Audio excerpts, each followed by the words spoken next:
મજૂરોના મોતનું AP centre ગણાતું Mehsana general હોસ્પિટલનું નવું ભવન, જે બાબતે આમ આદમી પાર્ટીના જિલ્લા પ્રમુખ જયદેવસિંહ ચાવડાએ પોતાની પ્રતિક્રિયા આપી છે। મહેસાણા જનરલ હોસ્પિટલમાં અગાઉ પણ 2 મજૂરોના મોત નિપજ્યા હતા, જેની કોઈ તપાસ ન કરવામાં આવી હોવાથી તેવા આક્ષેપો પણ લગાવવામાં આવ્યા છે। એક મજૂરનું ઉપરથી પડી જવાથી મૃત્યુ થયું હતું, જ્યારે બીજા મજૂરનું ઇલેક્ટ્રિકલ કરંટના શોર્ટ લાગવાથી મૃત્યુ થયું હતું તેવો અહેવાલો પ્રસિદ્ધ થયા હતા। જોકે આ સમગ્ર ઘટનામાં કોન્ટ્રાક્ટર અને સિવિલના એન્જિનિયરો અધિકારીઓની મિલીભગત હોવાના આક્ષેપો આમ આદમી પાર્ટીના જિલ્લા પ્રમુખ જયદેવસિંહ ચાવડાએ લગાવ્યા છે।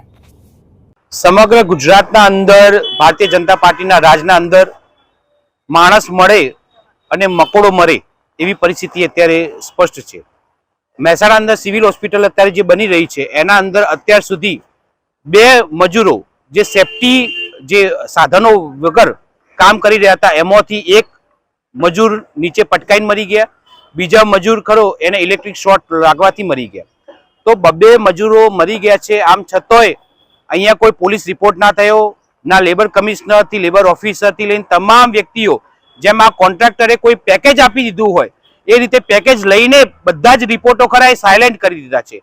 તો અમે રજૂઆત કરીએ છીએ કે ભાઈ ગઈકાલે જે બનાવ બન્યો છે એની પણ તપાસ થાય અને અગાઉ જે 2 મજૂરો જે મૃત્યુ પામ્યા છે, જેમનું દુઃખદ અવસાન થયું છે, એમના રિપોર્ટ પણ સાર્વજનિક થાય અને આ જે કોન્ટ્રાક્ટર ખરો એના વિરુદ્ધમાં કાયદેસરની કાર્યવાહી થાય। જો નહીં થાય તો અમે સ્પષ્ટ માનીશું કે તમને સારા પેકેજ મળી ગયા છે। આ જે મજૂરો જે હોય છે ઓવરઓલ જે શેડ્યુલ ટ્રાઇબ્યુનલ જે એરિયા ખરો ત્યાંથી આવતા હોય છે, બહુ ગરીબ પરિસ્થિતિ હોય છે, ખૂબ જ દયનીય પરિસ્થિતિમાં આવતા હોય છે। એમના સામે જ્યારે કોઈ વ્યક્તિ એમનું પરિવારજન કોઈ દુઃખદ અવસાન થાય છે ત્યારે આ જે કોન્ટ્રાક્ટરો ખરા અને જે આ અધિકારીઓ જે મળતિયાઓ ખરા એમને પૈસા આપીને લાલચ આપીને એમને બંધ કરી દેવામાં આવે છે। પરંતુ અમે જાગૃત વ્યક્તિ તરીકે પણ પ્રશ્ન કરીએ છીએ કે અગાઉ જે 2 વ્યક્તિઓ જે મજૂરો જે મૃત્યુ પામ્યા છે, દુઃખદ અવસાન થયું છે, એમના પોલીસ રિપોર્ટ ખરા અને લેબર ઓફિસરે અને લેબર કમિશનરે શું રિપોર્ટ કર્યા એ સાર્વજનિક કરવા જોઈએ। અને અગાઉ આના પછી કોઈ દુર્ઘટના ના થાય, કોઈ મજૂર સાથે આવું ના થાય એના માટે તમામ જેટલા લેબર કામ કરી રહ્યા છે એમને સેફટીના તમામ સાધનો ખરા એ પ્રોવાઈડ કરવામાં આવે। ભાવિન ભાવસાર સાથે bureau report, today Gujarati news.